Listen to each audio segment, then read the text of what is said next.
Greetings and welcome. This is Damascena here. I have been so excited to come on and do this video.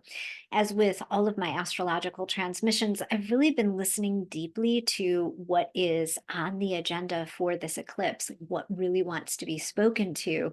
And, I've been getting into deeper and deeper relationship with the signs that these eclipses are in this kind of period of deep listening. Um, we are scheduled at 10:34 p.m. EST to have a partial lunar eclipse in the sign of Pisces. Now, I just want to say for everybody who hears the word eclipse and harkens back to that great eclipse that we had in April and the one in 2017 that crossed over America as well. And I just want to say that this eclipse, it doesn't have the hallmarks of how powerful that April eclipse was that was conjunct um, Chiron, and kind of the path of totality was right through the middle of the United States, just like the one in 2017 crossed up like from Florida to, I think it was Seattle or something. It doesn't have the hallmarks of being that intense.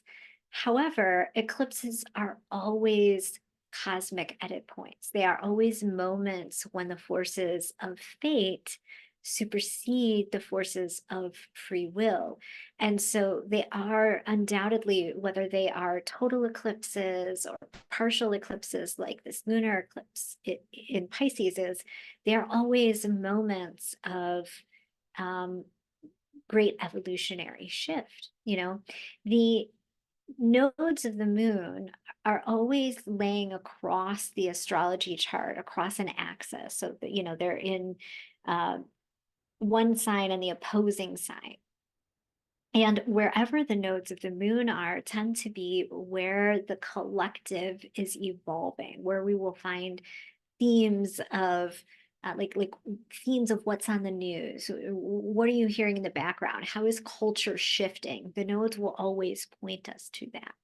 We have a north node, which tends to be like where the finger of evolution is pointing towards our future. We have a south node that tends to be where we are completing or tying up karmic debts, right? And so the eclipses always happen within 19 degrees of this nodal axis. And so while we are in a completion time with the nodes being in the north node's in Aries and the south node is in Libra, they'll be here until about January of this year. Our eclipse is happening in Pisces Virgo within that 19-degree orb that I just spoke of. And so the thing that I think is most significant about this eclipse, and we tend to have this phenomenon anytime the nodes are changing signs, which they do every 18, 19 months, is that uh, the eclipse is going to be in the energy that is going to become the prominent evolutionary edge for us all. And so it's kind of like getting a preview of where the collective zeitgeist is headed, if that makes sense. And if it weren't enough that we are having the nodes in the Pisces Virgo axis or along the Pisces Virgo axis, we also have two of our major players right now who are both very active in the sky story, Neptune and Saturn, also in the sign of Pisces. So just wanted to kind of say that on the front end, that while it is not, one of our more obvious, thunderbolt, bang, bang kind of eclipses, it still is important from an evolutionary perspective. And there is still something extraordinarily powerful, in the way that the unconscious is powerful, right? Like, or when the unconscious contents of something, become known, it's that kind of power. And so it may seem more subtle coming in, but there still is a particular flavor of powerful behind this eclipse. And I know astrologers banty about these words all of the time, like, oh, the most powerful and this, the most powerful, but we are really in the crux of some of the bigger astrology for the year. And this eclipse is no exception. In fact, this decade has a lot of big astrology. It began with the Pluto-Saturn conjunction in Capricorn in 2020, and there is just a lot of movement throughout the entire decade. So I thought that what we would do, since the North Node, that kind of evolutionary finger that points towards the the movement of the zeitgeist, the direction of the zeitgeist that is in the sign of Pisces, I thought what we would do is understand a little bit about what Pisces is. Now, from an astrological perspective, I see Pisces. Pisces is the last sign of the zodiac, and it signifies like a culmination point or like a completion of the zodiac. And so there is a theme in Pisces around endings. However, it's a theme that I like to liken to hexagram 64 in the I Ching. It's a theme of completion that actually just signifies that a new cycle is starting. And so as I was feeling into and listening, as I always do before I come on and make a transmission, I like to really sit in the energy and really listen for, what the thrum of the background energies are. I was really feeling these words, not yet complete or not yet across, which is the last hexagram of the entire I Ching, or the last hexagram 64. And I think that's so interesting because the hexagram before that is already complete. And so it's interesting that, or after completion, it's interesting that the very last hexagram of the I Ching would be not yet complete. And I think that is very true about the energy of Pisces. So I wanted just to read a little bit about this. The situation is incomplete, but the chaos of the past is giving way to order. The goal is in sight. Nevertheless, you are still treading on thin ice. Though the way ahead is unobstructed and the goal is clear, a cautious and careful attitude is still important, lest you slip and fall. Not yet complete is the last hexagram of the I Ching, and it suggests that the ever-spinning wheel of life never reaches its final conclusion.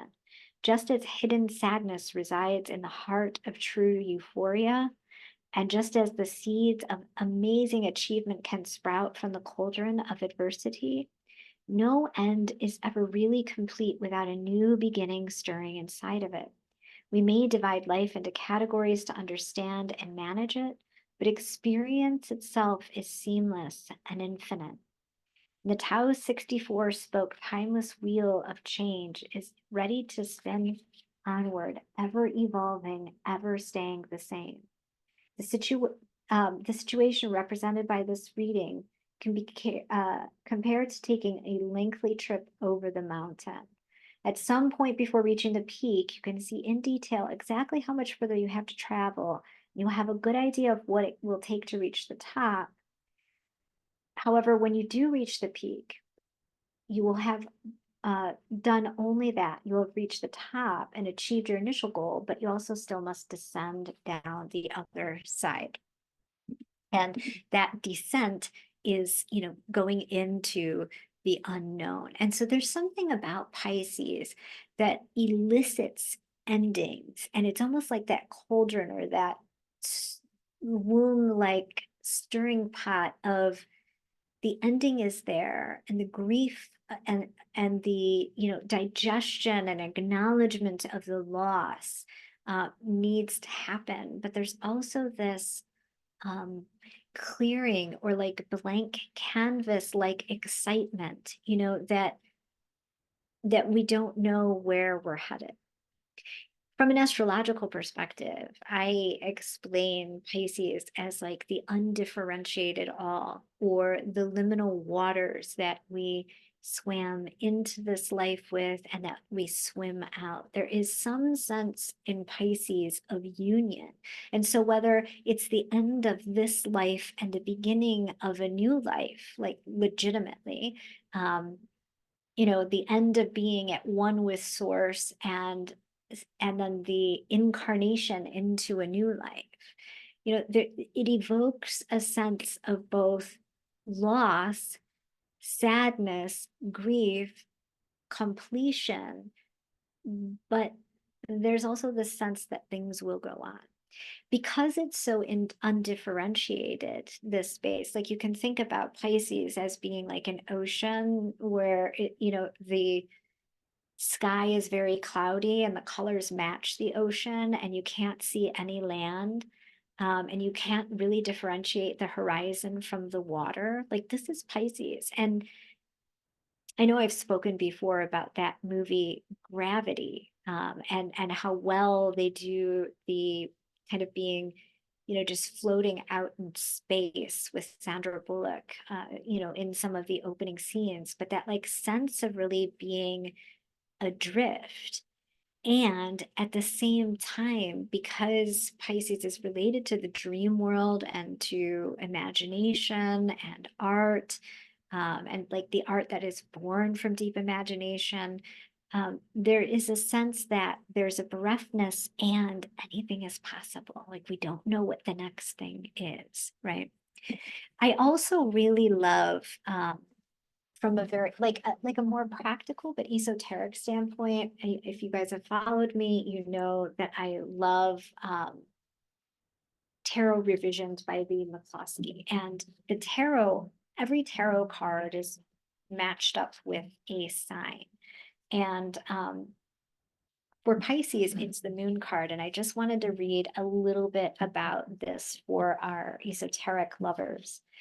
The attribution of the tarot moon to Pisces is significant because Pisces is where the boundaries of the socialized self begin to dissolve, moving awareness into deeper, more transpersonal modes of perception.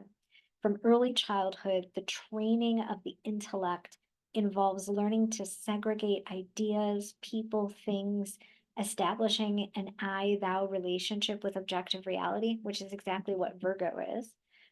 Ideas, language, and preconceptions work to define and protect the ego, helping it sustain a sense of autonomy and personal awareness. Again, this is Virgo. The moon, however, which is on the other side of the axis, the moon, however, represents an entry into the mysteries of the unconscious, wherein rules, forms, and egoic boundaries are no longer secure, but struggle to maintain primacy. The moon prompts without words or the familiar sights of the day. She leads into the dark chthonic waters of the unconscious, where the doorways to both madness and illumination reside. The Hebrew letter, it's Qoph, Koph, is attributed to the moon. This is in Kabbalah, and means the back of the head. So the back of the head is hidden from the eyes and can only be seen by reflection as in a mirror. This is the area of the cerebellum and medulla oblongata, which are considered the ancient or primitive parts of the brain corresponding with the brain function in animals. The medulla remains awake whether the unconscious, sorry, let me say that again. This medulla remains awake whether the conscious mind is in operation or asleep. So it connects one with life at a completely instinctual level. And symbolically, the back of the head indicates that which is hidden, but is still part of one's being. It represents a mode of consciousness which does not moralize or judge, but responds and alerts one to danger and subverts whatever energy is necessary for self-preservation. And the function of sleep is also attributed to this letter. The moon archetype signifies corporeal intelligence, meaning the aggregate intelligence of the cells composing the body. And so I guess what I want to say, because I don't love listening to people read. I don't mind reading a paragraph or two, but it's not my thing to listen to people read. That in my cosmology, on the Venus path, the moon rules the third eye and kind of like also the archetypal realm. And so the capacity to see inside of symbols and or using symbols and to communicate like beyond just normal communication, which is generally written or spoken, but like, you know, that ability to communicate with the eyes, with the body, with the whole field. And so there's something very psychic about Pisces, you know, there's something very, and I don't mean just psychic in the sense that, you know, you're foretelling the future in a way, but like psychic in the sense that it arouses the psyche and the most especially like the unconscious parts of the psyche or the subconscious parts of the psyche, the ones that are not represented, you know, in the 3D on the material plane, you know, like in the matrix, but like that connection between us and the field, right? You know, Pisces, another way of talking about Pisces is like we could say it's like it's the field, you know, it's the universe. I will use his artwork so you can see his particular, he does these gorgeous tarot drawings and then really lays out all of the hermetic and kabbalistic and, you know, the esoteric arts. He lays out all of that for the card. And so it's just such a great book. I will put his artwork and use it as the front of the I'll put the artwork somewhere, whether it's on my website with this video. I just don't know if I'll be copyrighted if I use it as the cover of the video. We'll see if I'll be able to do that. Anyways, I often say that like Cancer is the womb of the woman, right? The human woman. Virgo, which is along the Pisces Virgo axis, is the kind of like place where we gestate spiritual concepts and give birth to them on the material plane.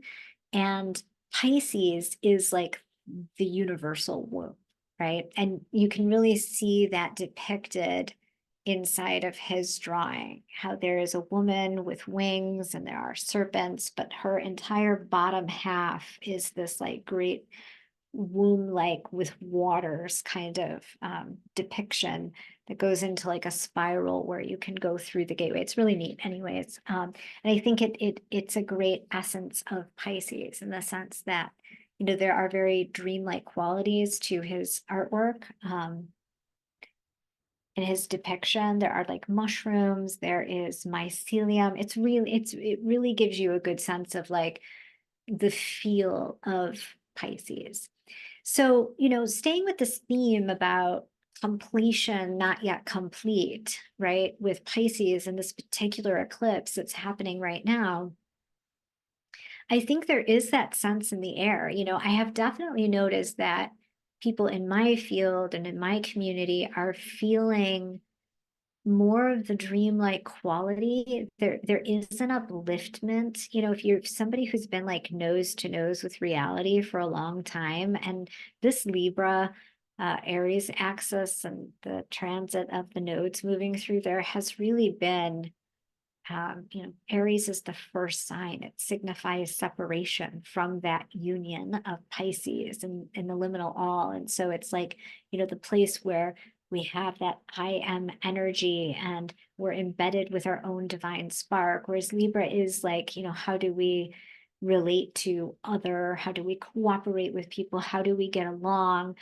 We can also see it as an axis of war and diplomacy, but there's been so much fire energy in the collective throughout this this period. And fire is very erotic in a sense. It's very penetrative. You know, it feels like you know, someone lit like a lighter and like held it under our feet. And we even have like our Venus cycle in a fire sign right now. And so she was in Leo. It has just felt like nonstop stimulation for so many of us. You know, like the energy just feels so high and so intense that, you know, this Piscean energy coming in is like a welcome respite for sure. Before I speak more, I want to pull up the charts so that the rest of this transmission is covering the astrology, and that I can speak to the different chart points. Pisces is definitely this kind of realm of like rest, union with the all, the kind of sense of touching into the non-dual realms, having greater access to the goings on of our psyche, but also how it interacts with, the field. Um, and then what we can see, here's the eclipse. The eclipse is at 25 degrees Pisces. It's a full moon eclipse. It's also a supermoon, meaning the moon is very close to the earth, so it will appear bigger. And we can see how it's sandwiched in between Saturn and Neptune. And these two planets and having the eclipse kind of like between them speak to this idea of, being kind of like nose to nose with reality versus like our ability to escape reality, right? And I think I've come full circle on my own spiritual journey about what these two themes mean. Like, I think as a Capricorn rising, a Saturn ruled person, I tend to be somebody who really likes to live in the rational, real world. My North Node is in Virgo, and so I have a lot of fun playing with discernment and um, trying to find what is true versus untrue and not being caught up in fantasy. And I'll be honest, it's because my South Node is in Pisces and I have a tendency towards doing those things if I kind of go unconscious. And so I've had a lot of fun. My Saturn, the ruler of my chart, happens to be in Virgo. I've had a lot of fun playing in the realm of differentiation and discernment and reality and, priding myself on being the one who tells it like it is, who sees things for what they are, who isn't easily duped. Um, that's fun, right? And that's where the sun is right now, in that realm of discernment, precision, and like giving birth to things on the material plane and being connected with the material world and in relationship with the material world. And that includes all of nature and plants and the earth itself. But I think what I have found over the years, and especially, like on the back end of my son's death, is that there is great riches, right, in being able to, let's call it consciously escape or healthily escape, to be able to access the imaginative and the spiritual and the dream world, and to live symbolically and to revere and hold in high esteem art and poetry and things that come from that kind of like more spiritual sense. There is a way that early on, I remember talking to someone. I've got quite a few friends who are like in the mental health field. I can't remember who I was having this conversation with, but they were like an expert in mental health. Maybe my girlfriend, she's a psychologist, and saying, every time I see like a bunny or a deer or even, my cat, I feel like it's Tanner, like maybe there's this way that Tanner's spirit has gone into the animal and it's him interacting with me. And we had this whole conversation about, like even if that's not real, the way that the psyche will protect us, like through creating fantasies, is a survival mechanism. And so there's even this way that like in the past, I have somewhat demonized people who don't really seem, I don't know if demonized is quite the word, but I haven't maybe given proper reverence to people who don't have their feet on the ground, right? Or who seem like they're in la la land a lot. And over the last couple of years, I've seen that the capacity to do that has its place. And so we want to, if nothing else, astrology shows us the importance of balance, especially along polarity lines. We want to have equal amounts of reverence, not unequal, but literally equal amount of reverence for the capacity to navigate the 3D world, connected to spirit, and bringing in the spiritual realms. It's almost as though it's like infusing our lives with animacy again, right? And so that is, I think, going to be a conversation that we're going to have in the upcoming 18 months, like um, during the Renaissance, which is a period my daughter loves to study, there was a great reverence for art. They really prized and prioritized art as being like an important part of education. And I've noticed over the years that my kids have been in school that the funding for like art programs is less and less. And art in itself is culture making. And so, we've got to look at like, there's been a breakdown in culture for sure. It's evolutionary in nature, so it's not something we have to be angry about or afraid of. It's one of those not yet complete things where there's a new paradigm that's going to emerge. And so there's generally a breakdown in culture when that happens. But also, our lack of reverence and or funding for the arts, I think, is directly related to that. So this chart also, so what we're looking at, for the eclipse are the nodes and then the sun and the moon. Like these are the two important things here. And so we can see that the south node is in Libra, and just kind of switching gears from this Pisces theme. Libra is conjunct Black Moon Lilith, right? We see this here. And then we've got this big kind of like what we would call like a T-square between the nodes at 6 degrees Libra. And we have Mars and the archetype of Sirius in Cancer and Capricorn. And so this energy is like, first of all, the North Node, which we're having a North Node eclipse right now. So one that speaks to us about the future. Remember, we talked about the zeitgeist at the beginning, like where the nature of the zeitgeist is going, is ruled by Mars, right? It's in Aries. And so we want to look at what Mars is doing. And Mars is directly squaring the nodal axis. And so what this tells us is that Mars has like some incredibly penetrative, power like energy to it. So this capacity to, like shoot a bullet or shoot an arrow or and have something happen on the back end of that. Mars represents our will and the call to action, the hero and the hero's journey, this capacity to power over, or our will having power over something. But if we were looking at this chart on the collective level, it's like, Mars in Cancer often has to do with like the homeland. Cancer is all about home, protecting the homeland, patriotism. Mars is going to be in Cancer for a long time. It's going to move into Leo and then retrograde back into Cancer.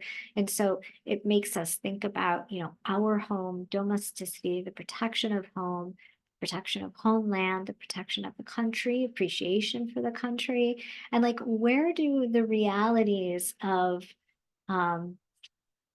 that, in a sense of being able to power over or be penetrated, bump up against the energy of, this very diffuse, hard to find your footing, hard to kind of differentiate anything energy, right?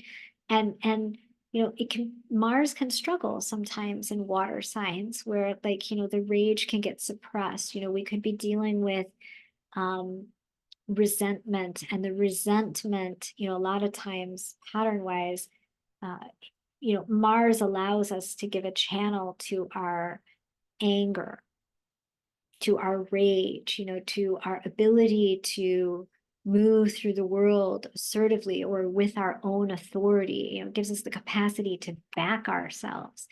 Sometimes in water signs, it can be hard to find our footing to stand on, to channel that rage or that energy outwards.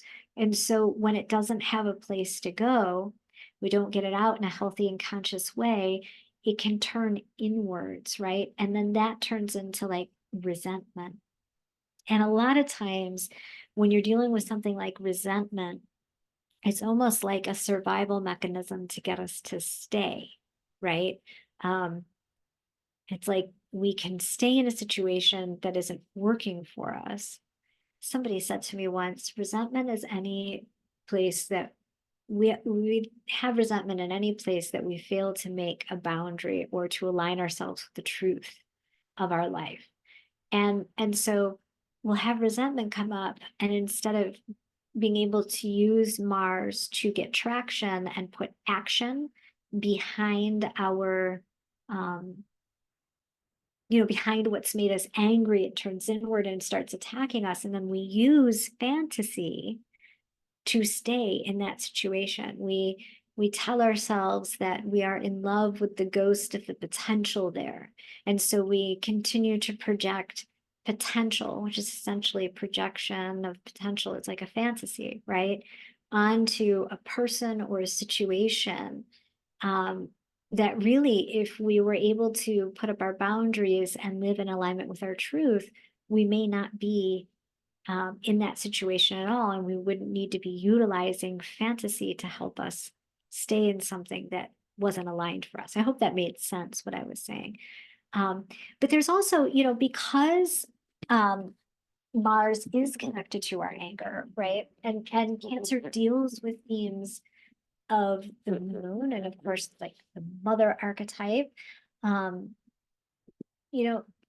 it's also got a lot of emancipatory energy. Like if we can actually harness, like pay attention to where we are feeling rage, where we are feeling anger, where we are feeling the need to step into more authority in our lives and our relationships, Libra, um, where we need to assert ourselves more. If we can actually follow through with that, there's a great emancipatory energy with Mars.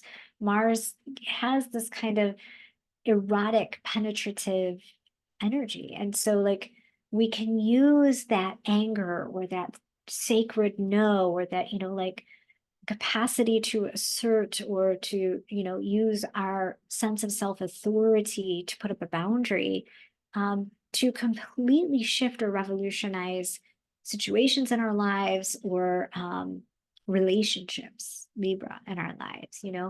The North Node being in Aries is undoubtedly calling us into greater self authority and self sovereignty, and to really deal with any issues we have around identity. And like Libra, on the opposite side of that, really, some of the shadow themes there can be like people pleasing, codependency, just kind of being like a nice person. Libra deals with the, like what it takes to create a civilized culture, right? The rules of the democracy and like the niceties and diplomacy and the way that we get along with other people.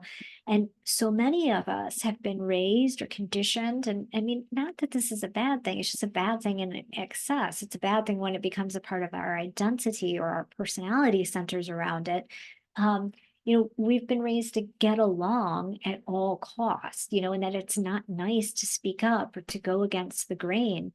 And so, the North Node in Aries is really asking us, like, one, this is the Libra axis, so balance is on the curriculum. But two, like where is getting along with other people, sacrificing my own needs, desires, wants, all of that, my own soul path, so that other people can be happy, being quiet when I should be speaking up. Like, where is that out of balance in my life? You know, more self-leadership is going to, in a healthy way, right? This is why I'm saying, you know, it's not like pleasing someone is bad. I think it sounds bad in the sense that our paradigm has shifted so towards the Aries side, towards self-sovereignty.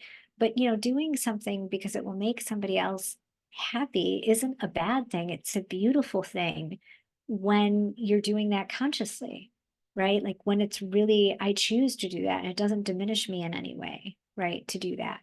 And I'm happy to do that. And it brings me joy to make somebody else happy. But if you're doing it because you get something out of it or you're afraid to lose belonging, you know, this is how we get, I hate to say it, like, you know, uh fascist dictators, right? I was watching recently this really interesting show called The Man in the High Castle, and it reimagines this world where the Nazis and the Japanese won World War II.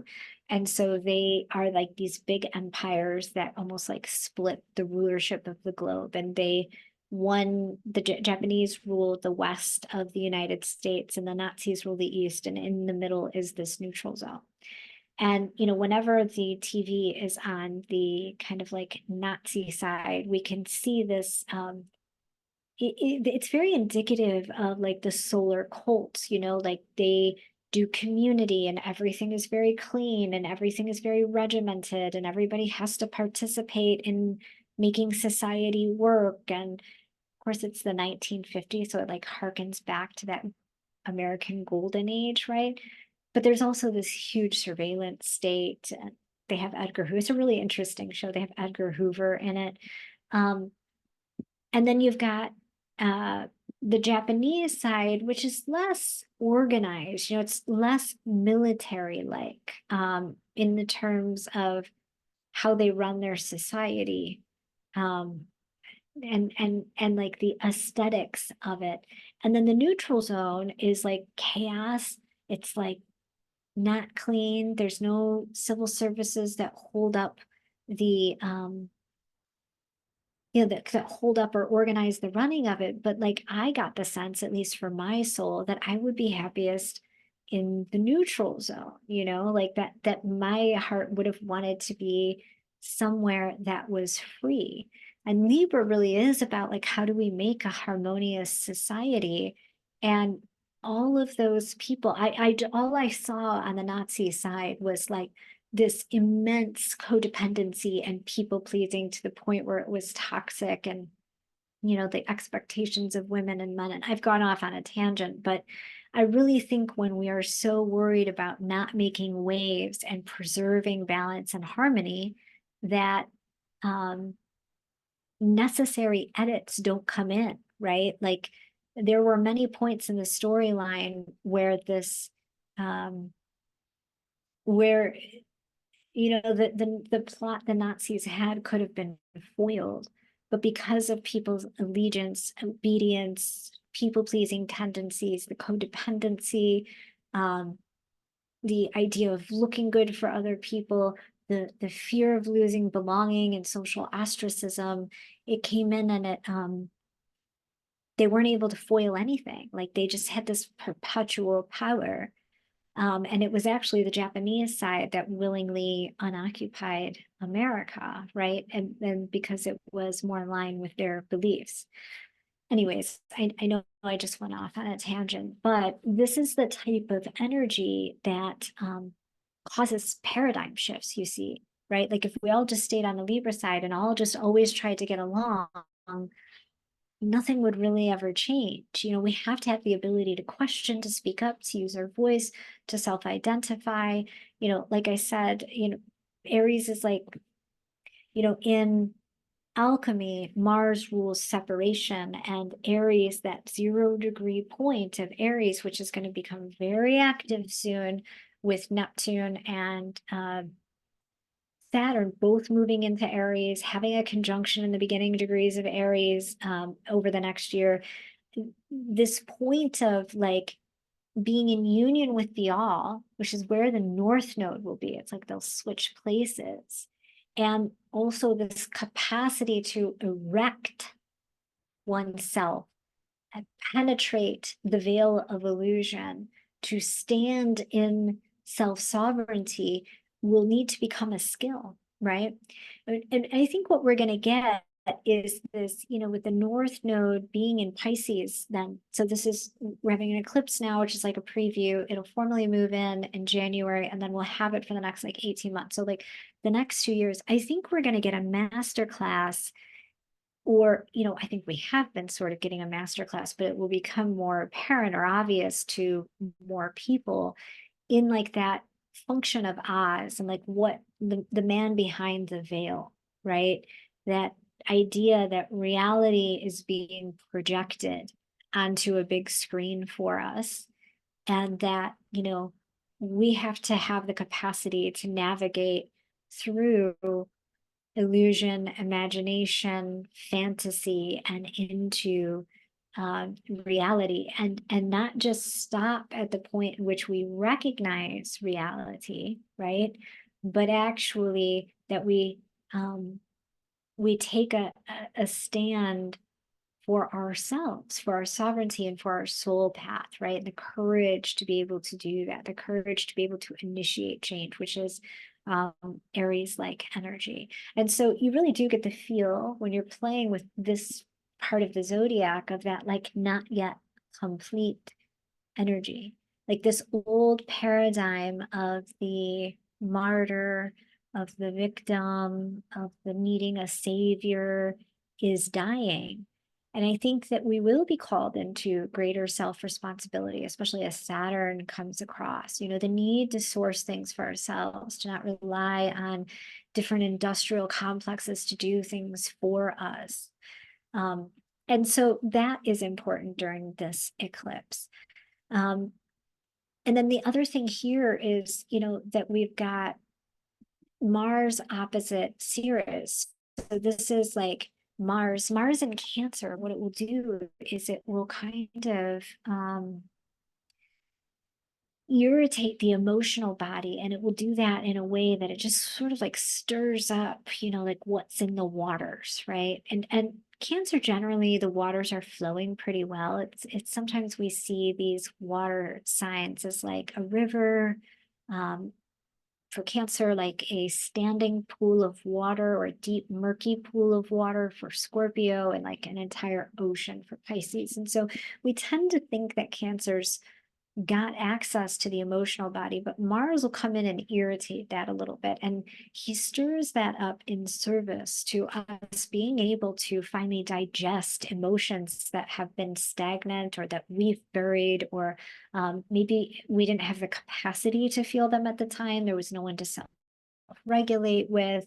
Maybe the mother archetype, and our relationship to that, which lasts long beyond childhood, has been dysfunctional in some kind of way. And with Ceres on the other side, squaring the nodes, there is this kind of opportunity to, one, do some work around our own mother wounds, how those mother wounds affect us, how they affect our relationship to literal hunger and nourishment, and, like the way that we are hungry for life, right? That we,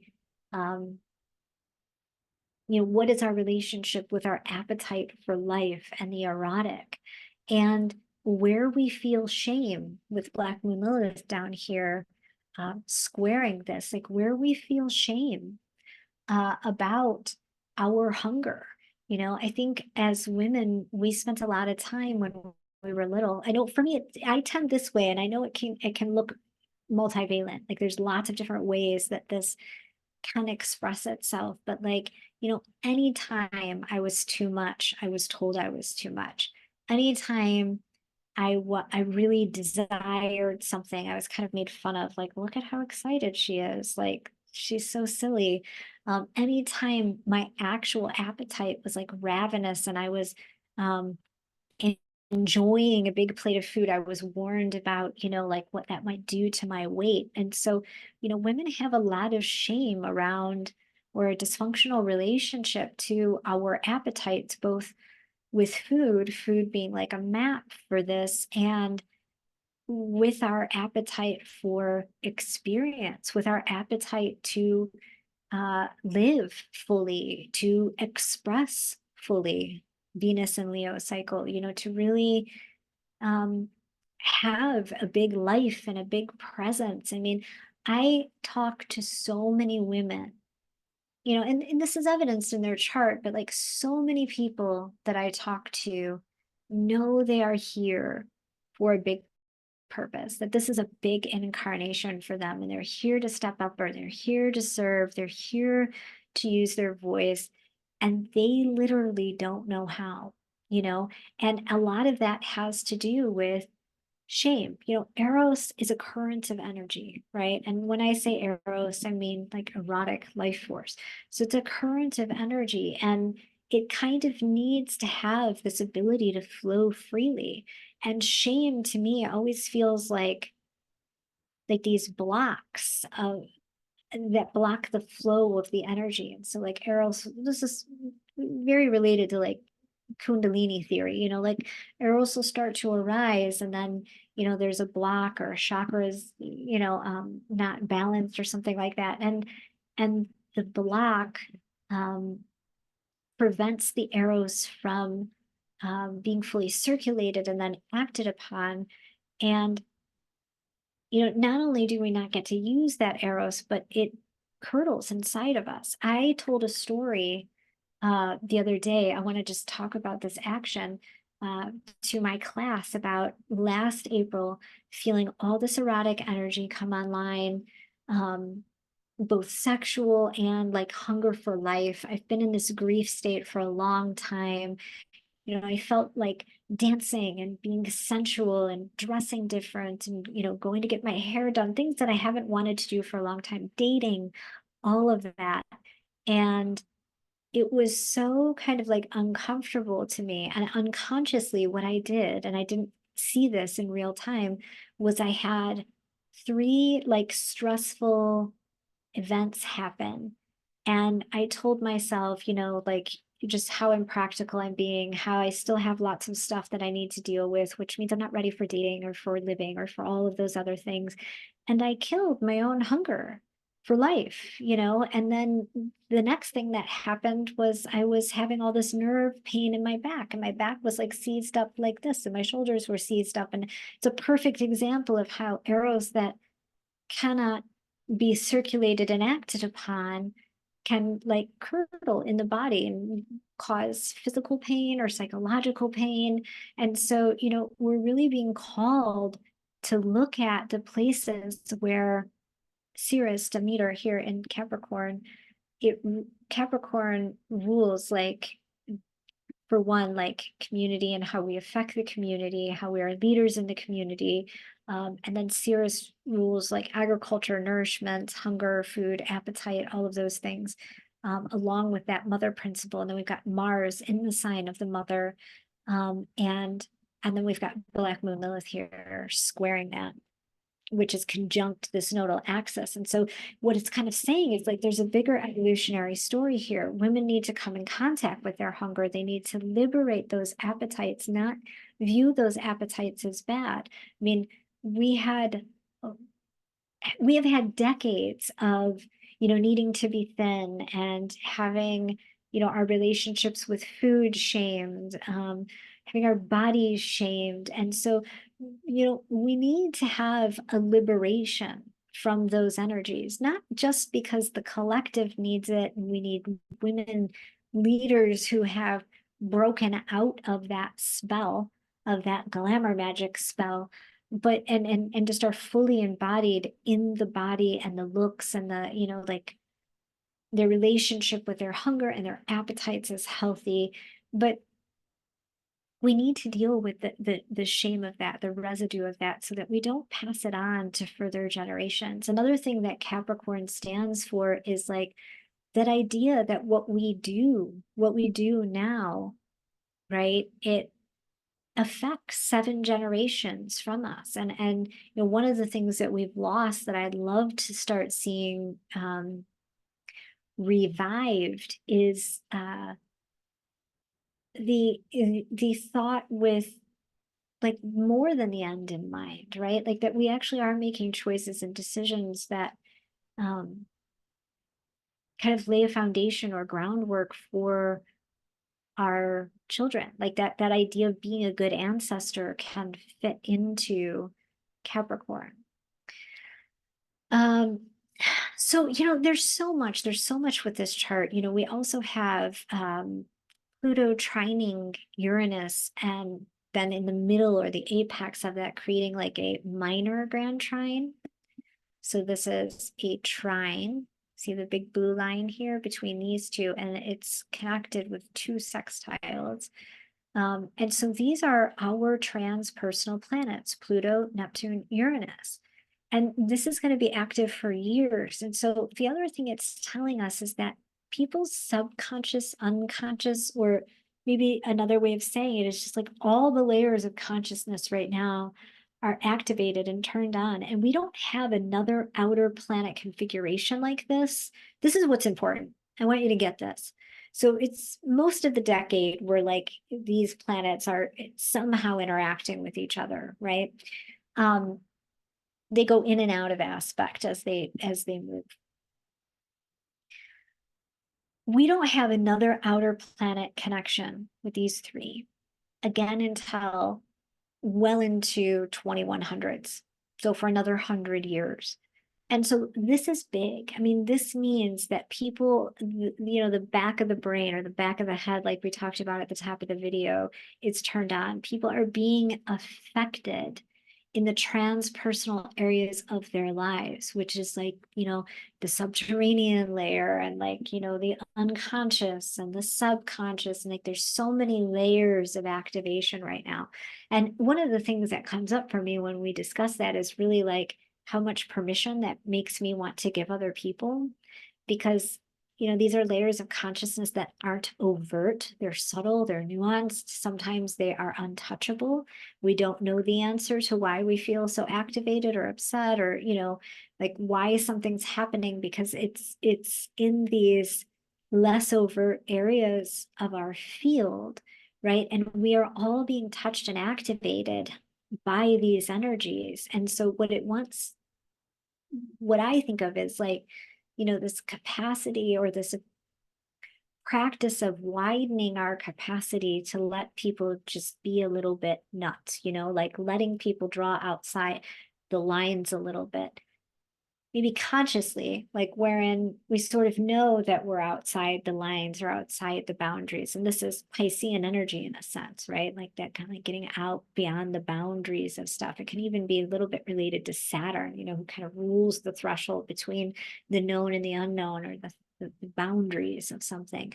It's like bringing in more permeability between what we think is acceptable and what isn't. We are in a time of shift. And so we've got to remember that, with all of these outer planets changing signs now, so we have Pluto went, Neptune will go, Uranus will go, both of those next year, all of them are going to change signs. So that essentially, and they're all going to sort of do it together, right? This means like we are stepping into major paradigm shift, and you can't change anything unless you color outside the lines. And it really is like our artists, our great visionaries, our thinkers, the people who are going to write the new myths, the new stories of the coming age. Those are the people who do things that are beyond the bounds of like current acceptability, right? And so there's this way that we need to give each other a little bit more permission to try things, to think outside the box, to have the bravery to color outside the lines, the courage, the encouragement, that we can give people. I know for me, and this is another thing with women, and I had talked about this eclipse being a love letter to the divine feminine. Being a woman, there is this way that any kind of like association with hysteria, mania, craziness, insanity. Like, so anytime we look anything other than poised, or as my dad would say, calm, cool, and collected, it generates fear or shame on the back end. It's like we just don't let ourselves go into those almost ecstatic states, the states where the unconscious contents are coming out. So we look like we're stark raving mad. We tend to,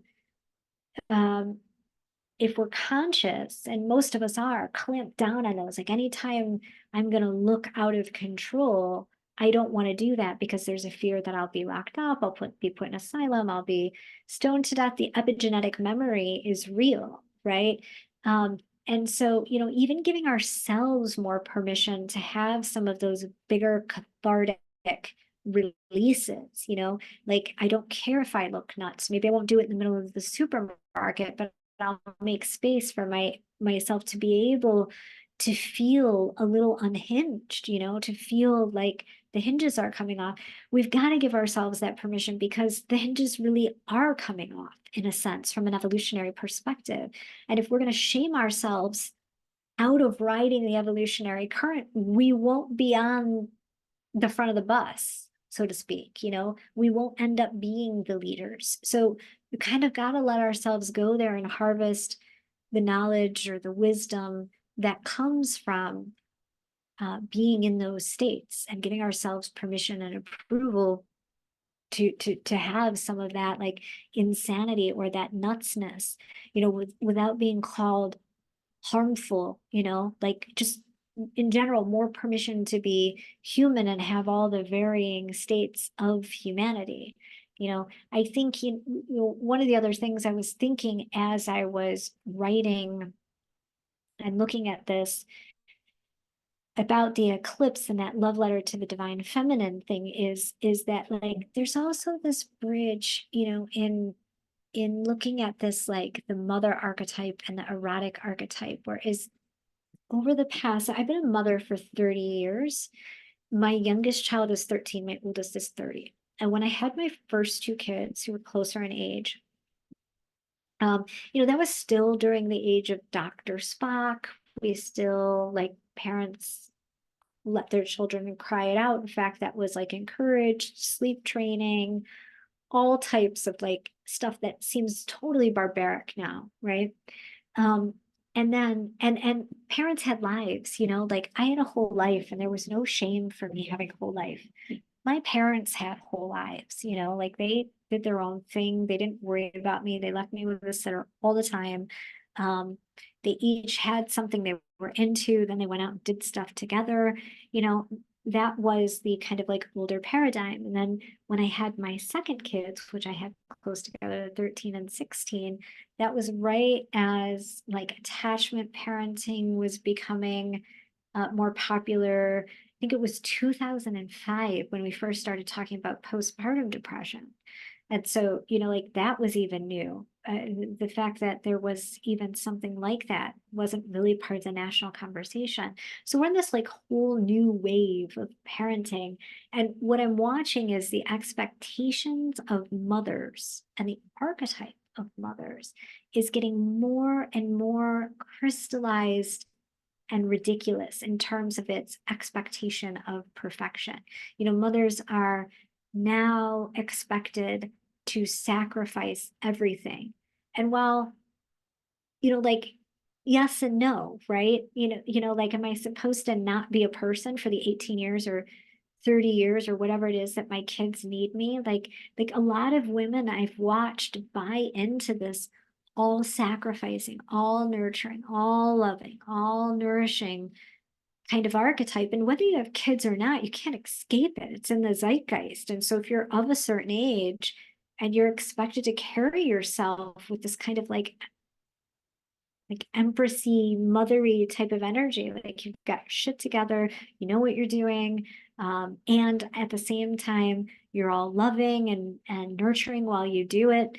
And, this kind of like Mars Lilith aspect here is emancipatory in the sense that like, I think we might have a tipping point with the perfection of this archetype. And I don't mean perfection in a good way, the way that this archetype is eliciting patterns of perfection in people because of how ridiculously out of touch with human reality it is. You know, archetype people are not meant to be archetypes. I work with archetypes, I love archetypes, but if you ever study with me, one of the things you will hear is that, like, while archetypes can be phenomenal teachers, they are the pure pattern of the thing that they represent, and humans will never be pure. There's nothing about us that is ever going to be pure. It's that idea of like trying to be perfect like Jesus in the Christian tradition. You can't do it.